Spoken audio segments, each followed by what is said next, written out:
Me arrependi umas 10 vezes de ter dito sim. Ela falou sim, a gente só saiu, é isso aí. Falei, Jesus, tem misericórdia desse povo, Jesus. Porque, de fato, eu gosto mesmo de me preparar com antecedência, buscando mesmo a Deus. Eu falei, Jesus, hoje vai ser só na graça, porque é difícil para mim, né, preparar as coisas em cima da hora. Mas antes de começar com o que eu quero falar com vocês, eu senti algumas coisas nessa noite. Tem um versículo que eu gosto muito, que está lá em 1 João 2,14, 15, por aí. Ele diz assim, jovens, eu vos escrevi porque vocês são fortes. A palavra de Deus está em seu coração e por causa disso vocês têm vencido o maligno. Fica de pé comigo. Eu quero que vocês, nessa noite, acreditem no que esse versículo diz para a tua vida. Porque eu não sei como é que é na sua casa, mas normalmente, quem é filho aqui? Normalmente, os nossos familiares têm uma péssima mania de pensar menos da gente. Muitas vezes eles não acreditam muito em nós. E às vezes, assim, né, por imaturidade, por sei lá o quê, eles falam coisas que nos desanimam. Não levanta a sua mão, faz cara de paisagem, mas geralmente é lá que você recebe uns títulos que você não gostaria de levar para a vida, né? Preguiçoso, não arrumou a cama, olha o quarto, olha isso, e a lista é grande, né? E quando eu penso no que Deus pensa sobre vocês, é diferente do que as pessoas pensam. Abra suas mãos. Diga, eu sou forte. A palavra de Deus, põe a mão no seu coração, permanece em meu coração. E por causa disso, eu tenho vencido o maligno. Agora você vai falar isso com convicção. Olha para mim, olhos abertos. Diga, repita comigo, eu sou forte, com convicção. Quantos fortes a gente tem aqui? Tipo isso. Mão no coração. A palavra de Deus. O que Ele pensa a meu respeito. O que Ele diz de mim. Permanece gravado em meu coração. E por causa disso, eu não vou acreditar nas mentiras que o inimigo fala no meu ouvido, porque eu sou mais do que vencedor. Se isso é o que Deus pensa de mim, é isso que eu vou crer sobre a minha vida. Diga amém e dê um aplauso para Jesus. Diga obrigado, Jesus. Pode sentar. Durante o louvor, quando a gente estava cantando aquela canção do Espírito Santo que vem como fogo, eu vi fogo no coração, eu vi fogo nas mãos e eu vi fogo na cabeça. E isso é o que o Senhor quer fazer com você nessa estação da sua vida. Mas para isso você precisa crer no que Ele fala a seu respeito.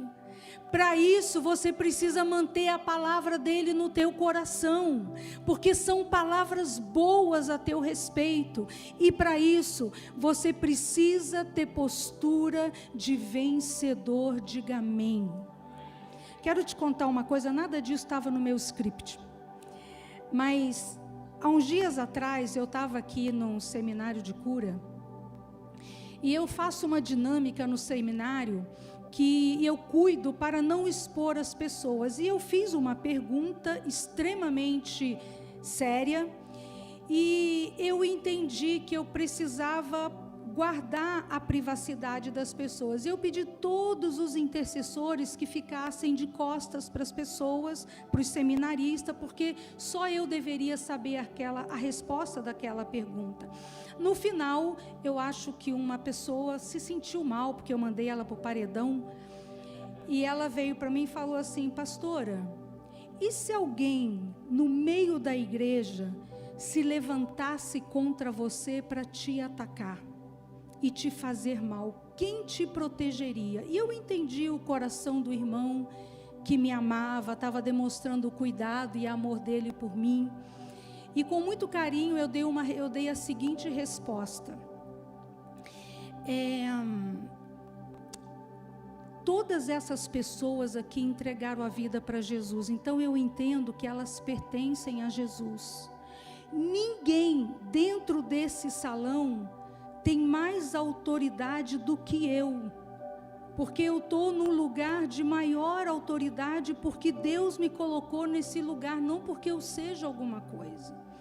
Eu represento a maior autoridade. Então, se acontecesse alguma coisa nessa maneira, eu teria autoridade para resistir àquele inimigo de alguma forma. E eu falei com ele: se o Senhor não puder me guardar, você não pode. Quantos estão entendendo? Tem coisas que foram liberadas sobre a sua vida e que não necessariamente são boas. Mas se você entender que o Senhor ama a tua vida e que Ele pode te guardar, você estará seguro em qualquer lugar. Quantos estão entendendo o que eu estou falando? Por quê? Porque você é forte, a palavra de Deus permanece em você, e Ele te colocou num lugar em que você pode vencer o maligno. Diga amém. Hoje eu quero falar sobre a importância de conhecer o Pai. Sabe, Jesus, uma das maiores missões, Jesus fez muita coisa quando Ele esteve aqui na terra, mas a maior missão de Jesus era apresentar um Pai. Tudo que Ele fez, tudo que Ele pregou, Ele apontava para esse Pai.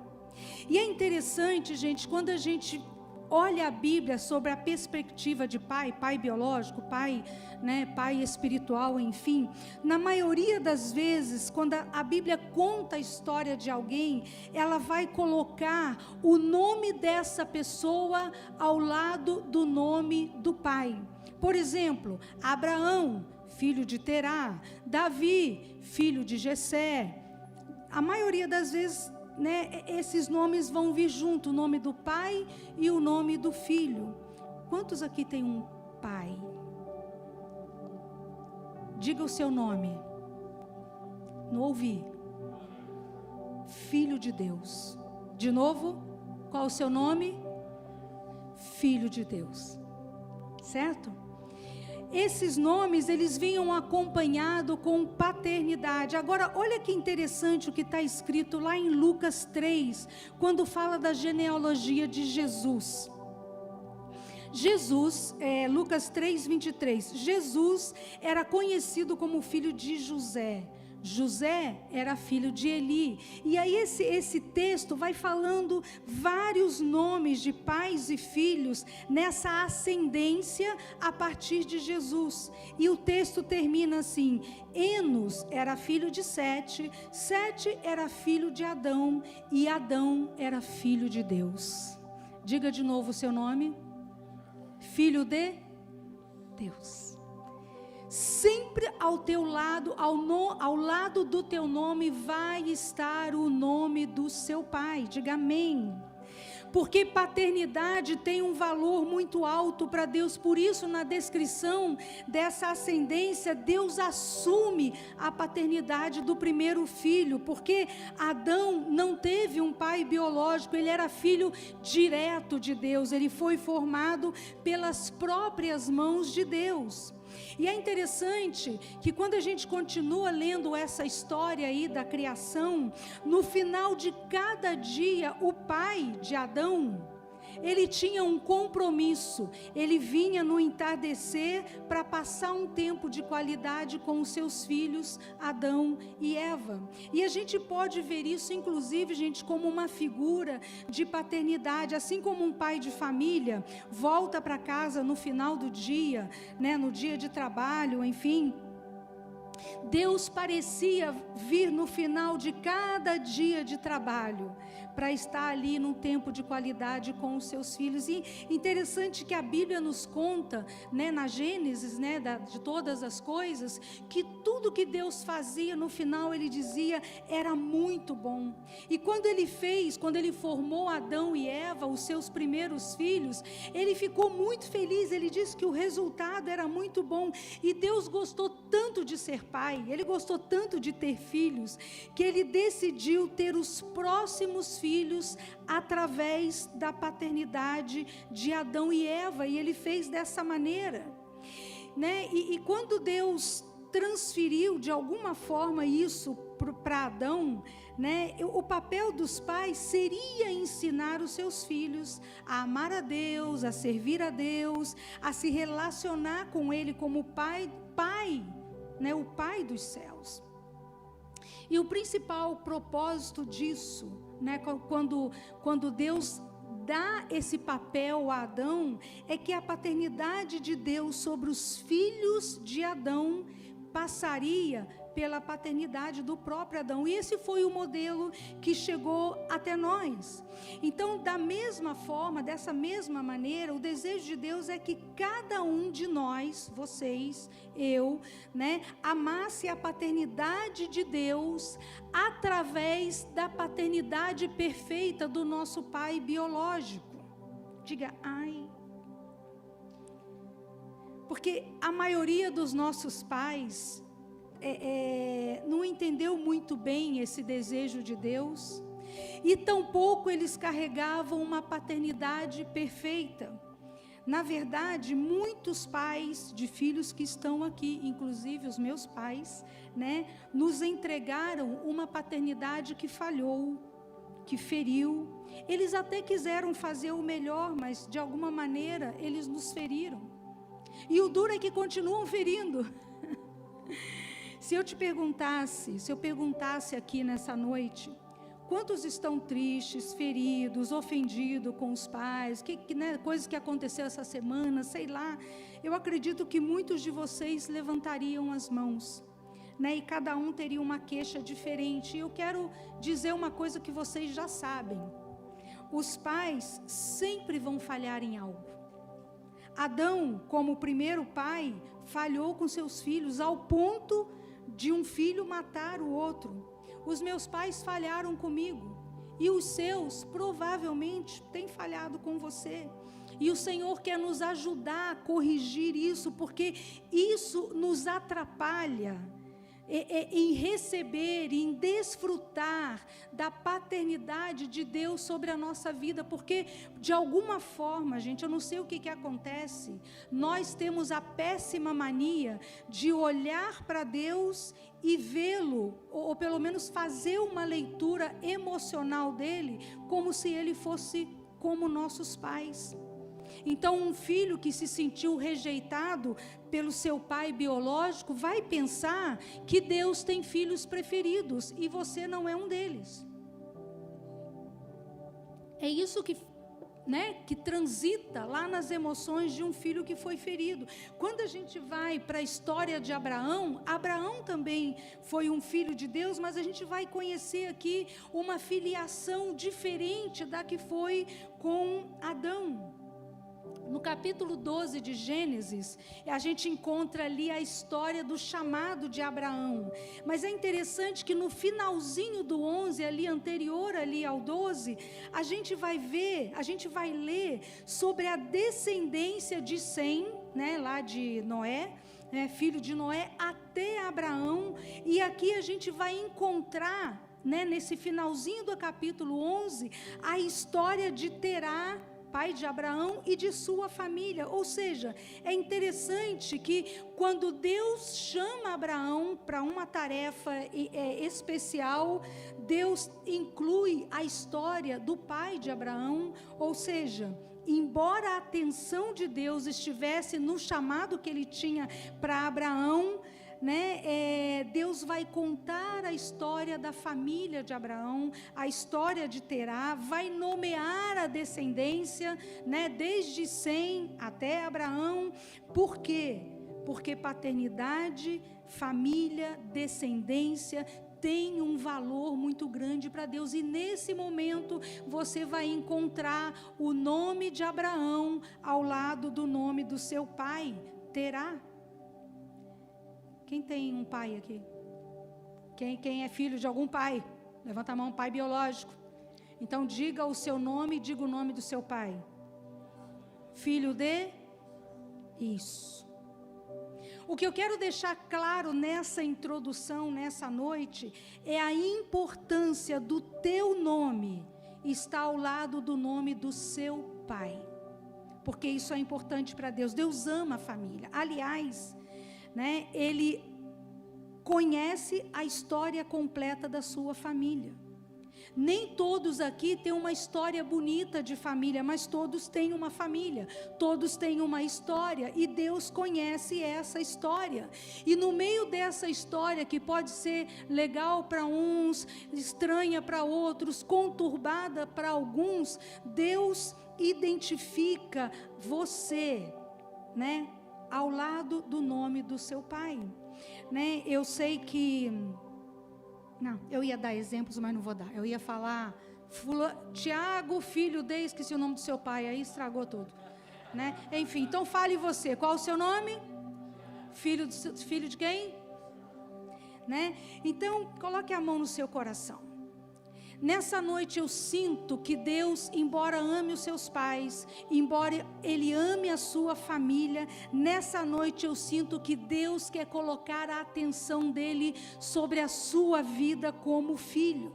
Repita comigo: nessa noite, a atenção do Senhor está sobre mim, porque Ele conhece minhas necessidades, porque Ele é o meu Pai. Sabe, Deus ama você. Eu sei que você já ouviu isso, não sei se você sabe disso, mas você já ouviu isso.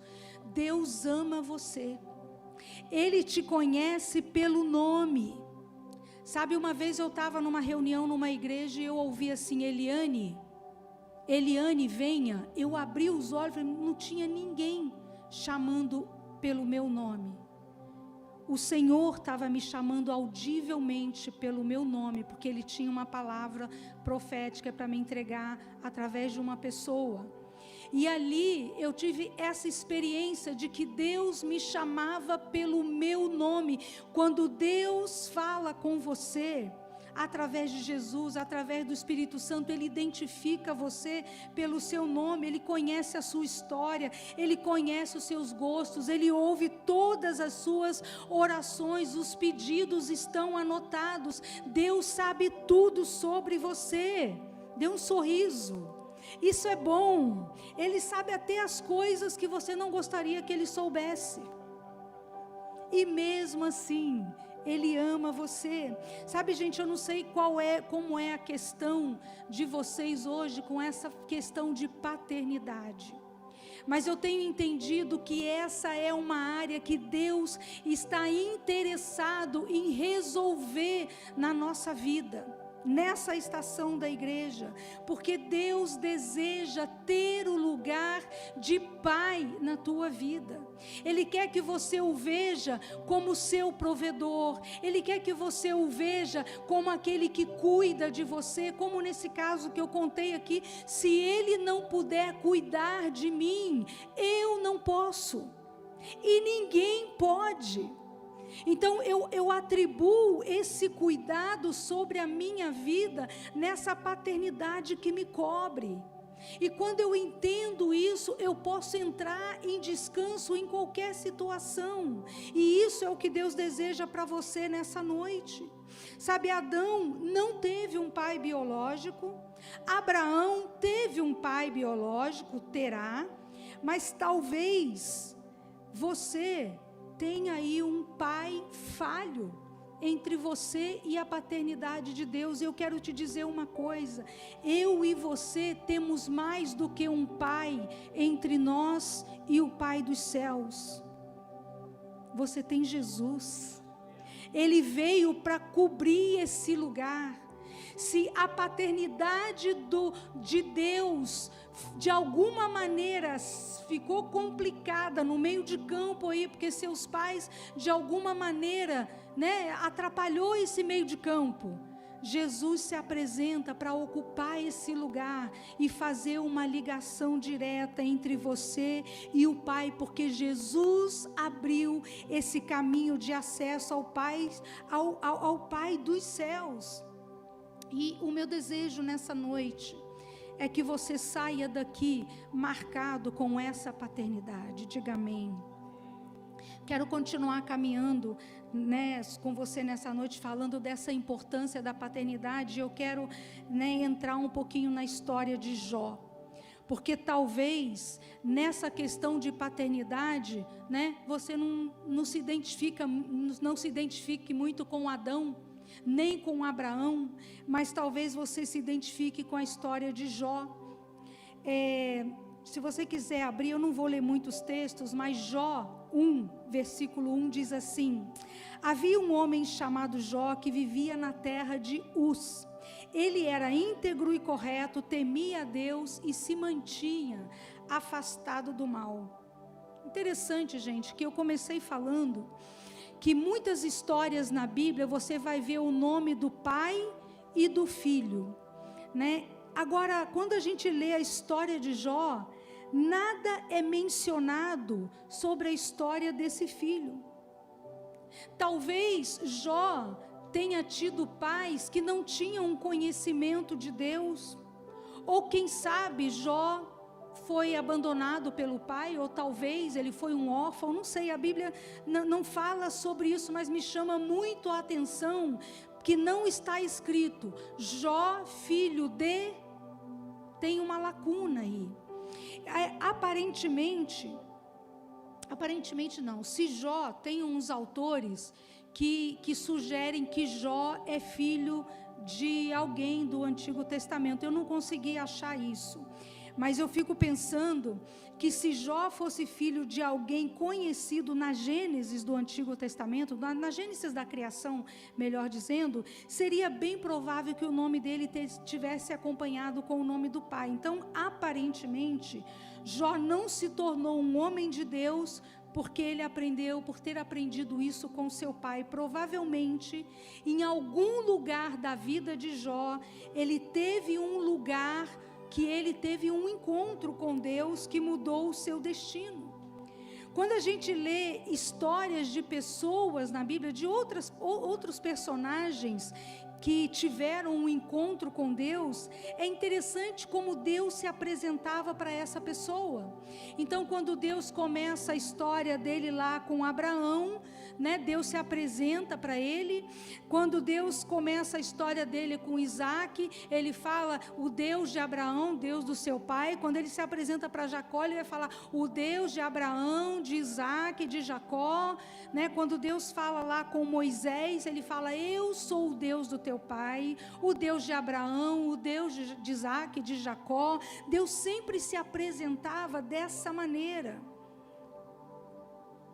Deus ensinava o povo dele a ensinar os seus filhos sobre como temer a Deus, e o esperado era que os pais falassem de Deus para os seus filhos, para que essa apresentação de Deus continuasse. Eu sou o Deus de Abraão, de Isaac, de Jacó, do pastor Tiago, da rede jovem, da igreja, e assim por diante, E através dessa paternidade dos os pais biológicos, né, o filho em algum momento conhecendo, tendo familiaridade com a vida com Deus, em algum momento esse filho teria um encontro inesquecível com Deus. Quando você vai para as pessoas, os personagens da Bíblia, é interessante como assim, eles têm uma vida normal, como você e eu, levanta, come, trabalha, dorme, cultua, faz algumas coisas, mas de repente um dia X,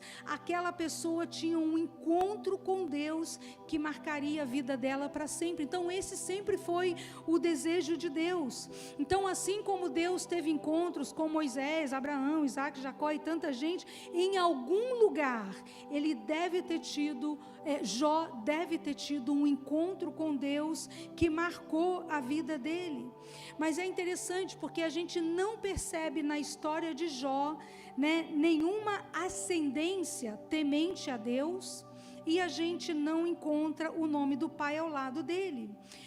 Segundo a Bíblia, escrita na ordem cronológica, a história de Jó estaria mais ou menos ali pelo capítulo 11 de Gênesis, o que significa que ainda não tinha as leis de Moisés, que seriam escritas muito depois, né? Ainda não, o Antigo Testamento ainda não tinha acontecido, e Jó não tinha nada escrito como nós temos hoje com a Bíblia. Por isso eu creio que assim como Deus se apresentou, se manifestou a Noé, a tantos outros homens, ele se manifestou a Jó dessa maneira especial e marcou esse homem com o seu amor.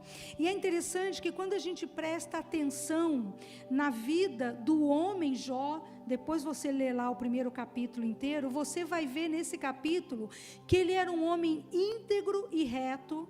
Ele era um homem que se mantinha afastado do mal porque ele temia a Deus, né? E onde ele aprendeu a temer a Deus, gente? Se não foi num encontro com ele, né? Diz que Jó tinha muitos filhos, muitos servos, muitos animais, e tudo isso fazia dele o homem mais rico da região que ele vivia. Jó foi um homem consagrado a Deus, e a vida dele refletia o caráter abençoador de Deus, e era como se Deus tivesse assim querendo mostrar ao mundo o como ele gostaria que fossem as famílias da terra, que as famílias da terra fossem abençoadas como era a família de Jó. Eles eram prósperos, eram felizes, eles tinham abundância de tudo e bons relacionamentos familiares. Quando a gente olha para a paternidade de Jó, ele foi um pai presente, que exerceu uma paternidade saudável sobre seus filhos. Ele tinha um bom relacionamento com eles, e ele foi intencional em construir oportunidades para que os irmãos tivessem um relacionamento ok, saudável, agradável entre eles. E diz esse primeiro capítulo que cada tanto, né, a cada tempo, a gente não sabe quanto tempo, os irmãos preparavam banquetes nas suas casas e convidavam todos os irmãos para comerem com eles, ou seja, cada um tinha um dia para servir os outros irmãos. E é interessante que a Bíblia aqui faz questão de dizer que os irmãos convidavam as 3 irmãs. Ou seja, lá no início da Gênesis da criação, Deus planejou que as mulheres fossem tão consideradas como os homens. E quando você vai vendo a progressão da história do Antigo Testamento, e até hoje é assim, naquelas bandas lá do Oriente, as mulheres sempre estão no lugar inferior, elas são oprimidas, elas são subjugadas, mas não foi assim no tempo de Jó. As irmãs de Jó ocupavam um lugar de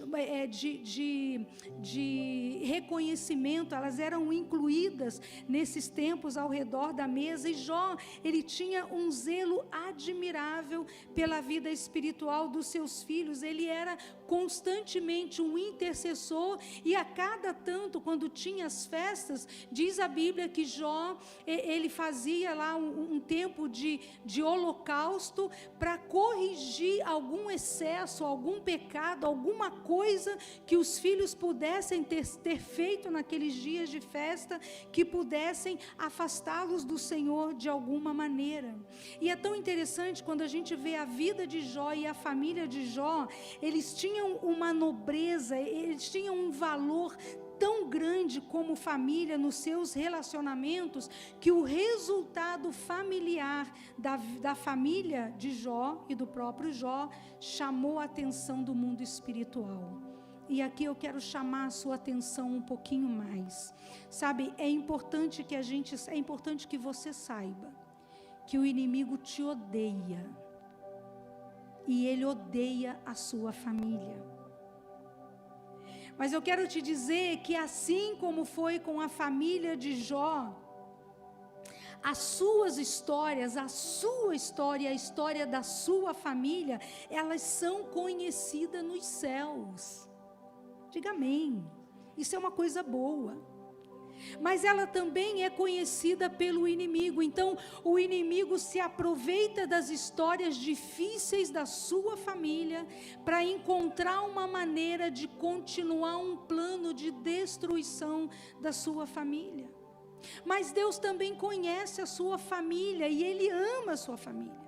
E Ele escolheu você para que você seja um constante intercessor por cada um deles, até que todos conheçam o Senhor.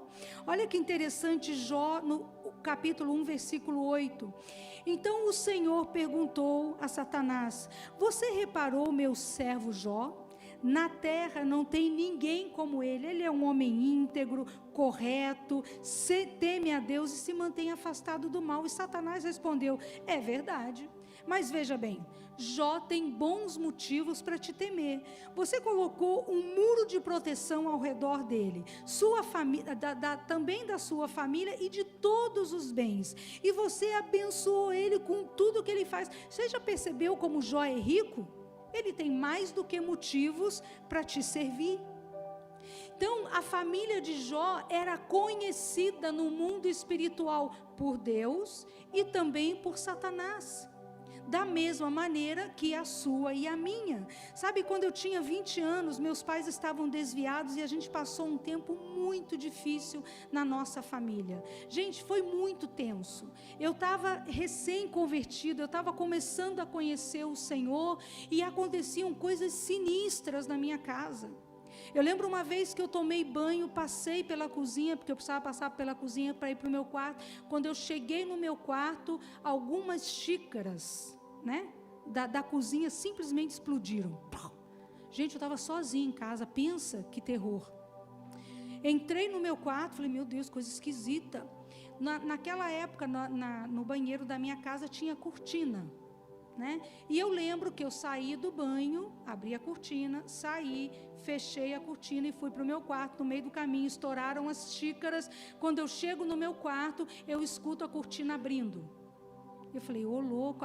Eu peguei e fui lá, olhei, a cortina estava aberta. Então assim, foram tempos muito difíceis. Eu fui muito atacada espiritualmente, mas naqueles dias eu conhecia Jesus. E eu entendi que o inimigo estava rodeando a minha família, ele queria destruir minha família. Meus pais estavam a um passo do divórcio. Um caos. Mas eu entendi. E naqueles dias eu me coloquei como intercessora da minha família. Meu pai foi meu primeiro filho na fé. E hoje eu quero orar por você, para que os seus familiares sejam seus filhos na fé. Quantos têm familiares que ainda não conhecem a Jesus? Levanta bem alta a sua mão. Eu quero orar por você. Senhor, nessa noite, continua com a mão levantada, bem alta a mão. Jesus, nessa noite eu quero impartir sobre a vida dos meus irmãos a mesma graça que o Senhor me deu nos dias da minha juventude, e ali eu pude ganhar a minha família para o Senhor.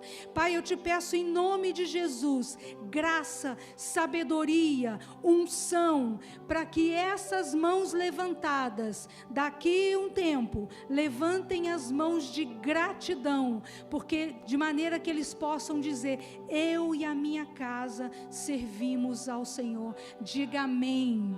Diga: eu recebo Jesus. Repita comigo: eu recebo Jesus. Eu serei, repita comigo, pode aplaudir também. Eu serei, fale bem alto, eu serei um intercessor na minha casa, em nome de Jesus. E eu quero declarar, porque eu sinto isso como palavra de Deus, vocês vão dar testemunho disso. Alguns de vocês vão batizar os seus familiares aqui. Você vai pedir pelo direito de batizar o teu pai e a tua mãe. Deus vai dar isso para vocês. Se você crê, diga amém, diga eu recebo, em nome de Jesus. Mas você precisa decidir ser um intercessor incansável pelos seus, porque a presença de Deus, gente, tem o poder transformador. Ele não está transformando você, sim ou não? E fala a verdade, olha para mim, você não é fácil, sim ou não? É o que dizem lá em casa, sim ou não? Se Jesus está fazendo uma obra na tua vida, Ele pode fazer nos da sua casa. Diga amém. Sabe o que realmente incomodava o inimigo quando ele olhava para a família de Jó? É que a família de Jó representava os planos originais de Deus, como ele gostaria que todas as famílias fossem abençoadas por temer o seu nome. Irritava Satanás que aquela família de Jó tinha muros de proteção ao redor deles. Irritava Satanás que eles eram prósperos, que eles podiam comprar o que eles quisessem, que eles não tinham falta de nada. Quantos querem a mesma bênção que Jó e a sua família tinham? Já sabe o que eu penso: se não levantar a mão, o anjo vai passar, não vai anotar seu nome. Quantos gostariam de ter uma família abençoada como a família de Jó? Sabe, esse é o plano de Deus, e Deus estava mostrando isso ao mundo. Agora o inimigo sabia, gente, presta atenção, porque o meu raciocínio pode estar meio confuso, porque eu preparei isso de ontem para hoje. Eu não sou a melhor, né? Eu não sou essa pessoa, preciso trabalhar muito para a coisa ficar redondinha. Então, entenda isso. A paternidade celestial passa pela paternidade biológica para abençoar a família. Isso passou a ser assim depois de Adão. Eu quero chamar 3 jovens simpáticos. Vem vocês 3 aqui para fazer um teatrinho para mim. É você, você e você. Isso, pega a mão. Vem cá. O outro também. Traz o outro também. Vem aqui em cima. Ué, gente. Como é que eu vou fazer um teatro para esse povo ver se vocês não vierem aqui em cima? Eu quero... Gente, essa igreja tem muito artista. Quem gostou da Carol e o Leandro? Com um amigo desse, eu não sei o que eu faria, Carol, mas ele não foi tão legal assim. Não quero colocar ninguém contra ninguém, longe de mim. Mas eu não achei que ele foi tão legal, né?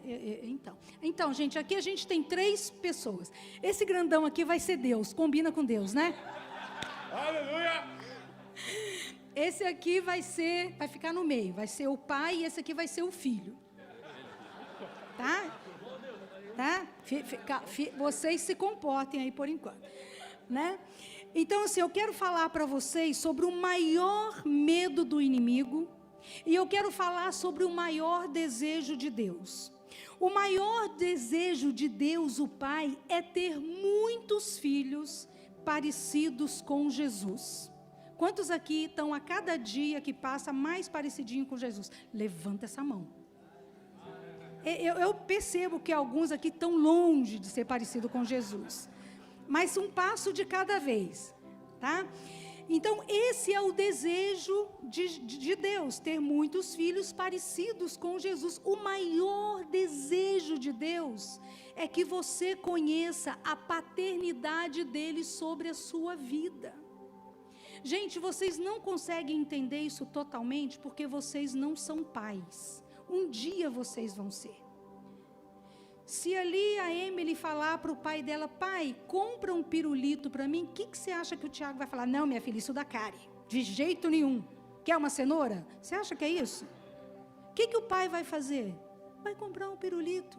O pai, eu sou mãe.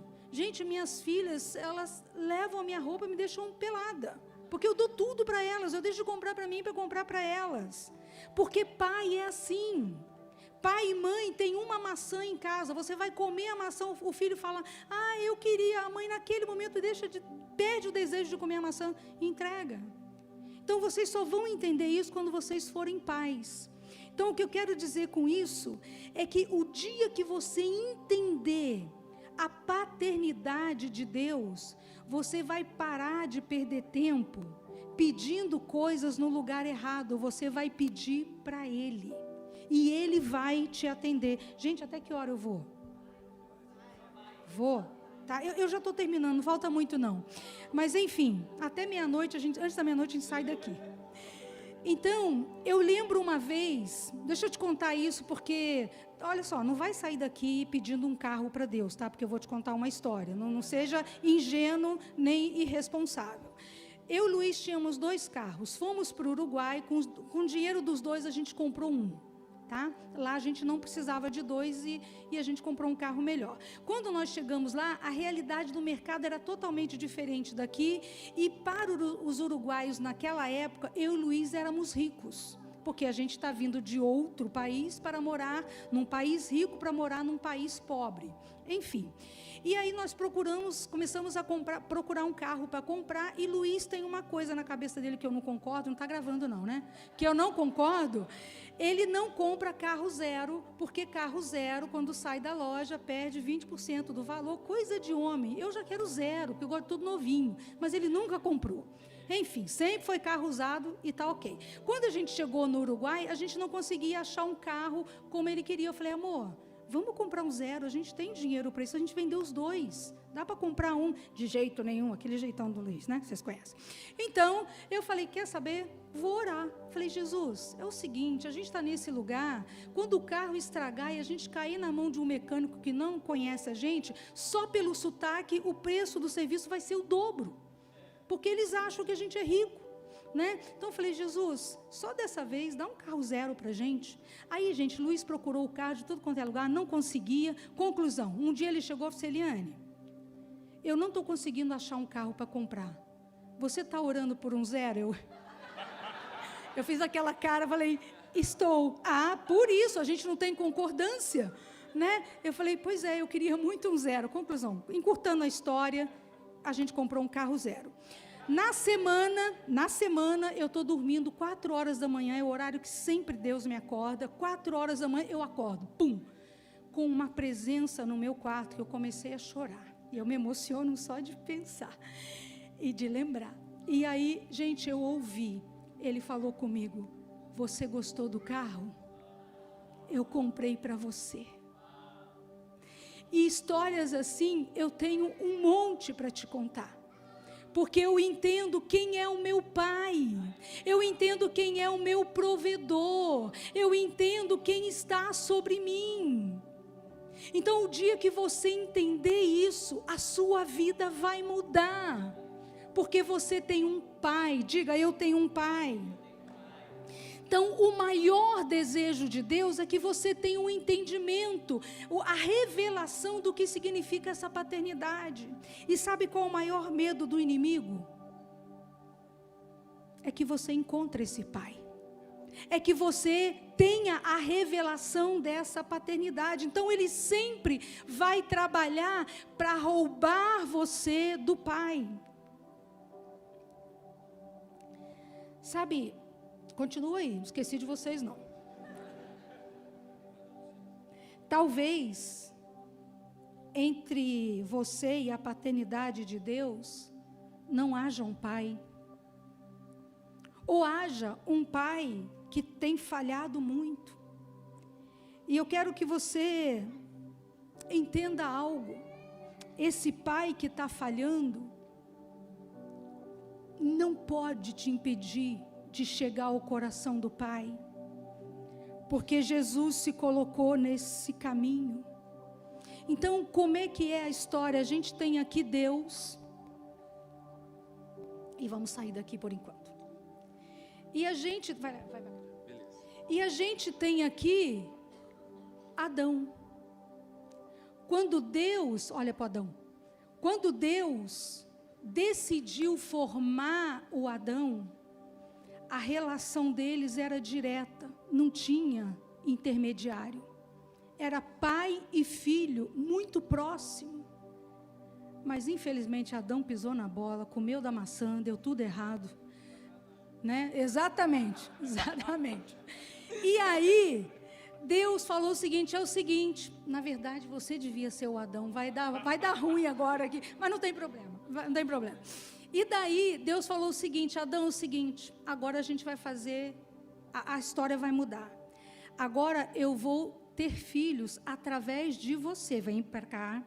Aí Deus começa a exercer a paternidade, vem para cá, você é filho de Adão, você agora vai ser o filho. Não precisa não, porque ele era grande, o filho de Adão era grande. Então, Deus, para ter acesso aos filhos de Adão, ele precisava passar pela paternidade de Adão. A paternidade de Deus alcançaria a paternidade, tocaria os filhos de Adão com essa paternidade, através da paternidade de Adão. Agora, talvez aqui seja você, seja Deus, aqui esteja o teu pai, o seu pai biológico, e aqui esteja você. E esse pai biológico complicou tudo na tua vida. Aí, Deus não quer que você mate seu pai, elimine ele. Deus manda Jesus para cobrir a falha desse pai, para que o pai, através de Jesus, chegasse no filho. Quantos estão entendendo? O que eu quero dizer hoje, podem voltar, dê um aplauso para os atores, artistas aqui. O que eu quero dizer é que a principal missão de Jesus foi apresentar o Pai. A principal missão de Jesus foi te fazer com que você entendesse que Ele criou você para Ele, porque o Pai desejava ter muitos filhos semelhantes a Jesus. Por que você passa a sua vida toda na igreja, sendo discipulado, lendo livros, lendo a Bíblia, jejuando, orando, tentando ficar mais parecido com Jesus? Por quê? Porque o Pai deseja ter muitos filhos, o mais parecido possível com o Filho Jesus. Quantas pessoas aqui a gente tem mais parecida com Jesus hoje do que era ontem? Vai, colabora, levanta essa mão. Agora, eu tenho entendido, gente, eu atendo muita gente, eu tenho muita história de atendimento. Eu tenho visto filhos tão abençoados, com uma família quase perfeita, precisando, dependendo da paternidade do Deus dos céus, do Pai dos céus, da mesma maneira que aquele filho que veio de uma família, né, desafiadora, difícil, com 1000 dificuldades, precisa de Deus da mesma maneira. A paternidade de Deus não é para quem está destruído, acabado, não tem mais nada na vida, não é, é também, mas também é para aquele que tem tudo, que é abençoado, que parece que não falta nada. Sabe, às vezes, a nossa família falha no papel dela, de ser esse canal, por onde a paternidade do Pai dos céus passaria, enriquecendo a sua vida como filho, para te conectar com o Pai dos céus. Eu não vou pedir para você levantar a mão, mas eu tenho um sentimento, que a maioria de vocês não tiveram essa família. O pai falhou, a mãe falhou, os pais falharam. Alguns aqui talvez se sintam sozinhos, se sintam sem família. Mas eu sinto nessa noite, o recado de Deus para você nessa noite, é que você tem um pai. Põe a mão no teu coração, fala, eu tenho um pai. Repita comigo, Espírito Santo, me dá a revelação dessa paternidade. Nessa noite, marca minha vida com essa paternidade. Sabe, Efésios dá pra gente conta um segredo muito importante pra gente. É aqui que eu lembrei de você. Sabe você que essa noite eu falei, coloquei você na minha pregação. Sabe com quem que eu estou falando? Estou falando com uma pessoa aqui, não quero expor ninguém, sabe, gente, é chato expor as pessoas. Mas hoje eu passei por alguém e falei, você está na minha pregação nessa noite. Uma vez a mãe dessa pessoa, desse jovem que está aqui nessa noite, falou comigo assim, olha, meu filho é um cara inteligente, pensa num cara inteligente. Um dia ele falou para mim assim, eu aqui não sou louco de desonrar pai e mãe e perder a herança que está guardada para mim. Olha o que diz esse versículo. Honra o teu pai e a tua mãe. Não está falando se são bons pais, ou se são aqueles que infernizam a sua vida, ou se está falando daqueles que te abandonaram e você ficou sozinha. Não está falando isso, está falando honre o teu pai e a sua mãe. É uma ordem, porque esse é o primeiro mandamento que vem acompanhado de uma promessa, para que tudo corra bem com a sua vida e você tenha longa vida sobre a terra. Quem quer que tudo vá bem na sua vida? Você quer ser próspero? Quem quer ser rico? Levanta a mão, já sabe. Quem quer ser próspero? Quem quer ter uma carreira fantástica? Quem quer se casar com a melhor pessoa mais linda do mundo inteiro? Para que tudo vá bem na tua vida. Quem quer morrer jovem? Ninguém. Esse versículo está falando isso. Se você honrar pai e mãe, você não vai morrer na sua juventude, você vai ter uma vida longa sobre a terra e será uma vida próspera. Esse cara de quem eu estou falando, um cara muito inteligente, falou, eu é que não sou louco, eu vi esse versículo, acreditei nele, vou honrar meu pai e a minha mãe até o fim, porque eu quero ser próspero, quero ter vida longa sobre a terra. E acredite, ele está prosperando. Deus tem abençoado essa pessoa. Eu nem estou olhando para o lado que ele está, para não parecer que, né? Sabe, gente, Jó escolheu ser um homem temente a Deus, que se mantinha afastado do mal. Você precisa se manter afastado do mal e ser temente a Deus, porque foi isso que fez Jó prosperar em todos os seus caminhos. Sabe, Jó passou por um período na vida dele que foi muito difícil. Depois você lê o livro de Jó, porque eu não vou entrar nisso. E eu acho que o maior aprendizado da vida de Jó é que no meio da crise dele, ele esperava alguma explicação. Ele falou, eu não errei, eu não pequei, eu fui um homem justo, eu fiz isso, isso e aquilo e outro de certo, isso não está... Enfim, ele deu umas reclamadas lá, mas... porque aquela desgraça que alcançou a vida de Jó e da sua família foi algo muito grave. Mas no final do livro, lá no capítulo 42, Jó entendeu, preste atenção nisso que eu preciso que você saia daqui com esse entendimento. Jó entendeu que ele não precisava das explicações de Deus, ele precisava apenas da presença do Pai. Quando aquela onda de tragédia passou, olha o que Jó disse para Deus: eu sei que você pode fazer todas as coisas, ninguém pode frustrar os seus planos. Antes eu te conhecia de ouvir falar, mas agora eu te conheço com os meus próprios olhos. Aquele tempo na vida de Jó pôde passar por ele e permanecer firme, porque ele tinha revelação de uma paternidade perfeita e infalível sobre a vida dele. E quando ele termina esse tempo, ele fala, olha, eu já tinha ouvido falar de você. Lembra que a gente teve aquele encontro lá atrás, que fez de mim um homem crente? Pois é, agora não se trata só daquele encontro, agora se trata de te ver. Eu te vejo com os meus olhos e isso é o suficiente.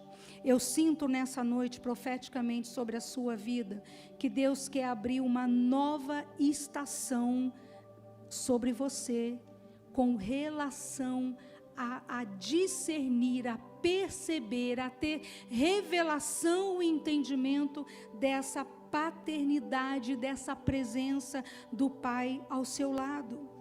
Ele quer te ensinar que você não precisa de explicação, você precisa dele. Gente, eu sei que cada um de vocês carrega uma história, e muitas são histórias difíceis. Eu sei que você já orou, já falou com Deus, por quê? Por que isso acontece comigo? O que eu fiz? Onde foi que eu errei? E fica aquela lamúria. Deus poderia te dar uma explicação, porque Ele é bom. Mas se o que você está falando com Deus é a partir da sua dor, se Deus te desse a explicação do porquê da sua dor, você talvez entendesse melhor a história completa, mas você continuaria com a dor, porque explicação não remove a dor. Vou dar um exemplo. Você tem um namorado, ele trai você, aí ele te explica, ai, meu amor é que foi mais forte do que eu. Aí você fala, entendi, então agora está tudo bem entre nós. É assim que funciona? Você pode entender, mas entender não remove a dor. Deus não quer te dar explicação, Ele quer te abençoar com a presença dEle, porque quando a presença da paternidade vem, ela é suficiente, além da cura, porque vai vir com essa presença. Você entende?